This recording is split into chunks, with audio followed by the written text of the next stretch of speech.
বন্ধুরা দেখতে পাচ্ছেন যে 4 বছর পরে পুকুরটা সেচ দেওয়া হচ্ছে। তা মেশিন যে থাই বসাচ্ছে সেখানেই ফাটল ধরে ভেঙে যাচ্ছে। এই দেখতে পাচ্ছেন যে সব জায়গায় ফাটল ধরে ভেঙে যাচ্ছে। মেশিনটা আবারও পরিবর্তন করা হবে, এই জন্য মেশিনটা খোলা হচ্ছে।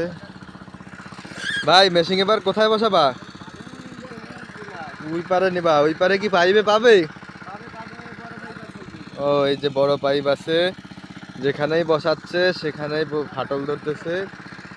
দেখা যাক কি হয়। আজ থেকে 4 দিন ধরে মেশিন চলতেছে, 3টা মেশিন। এই একটা বড় মেশিন, ওই পাশে একটা চলতেছে, ওই যে ওই পারে আর একটা আছে, তাহলে একটা। দেখা যাক কি হয়। সবাই পাশে থাকবেন, আশা করি দেখতে পারবেন।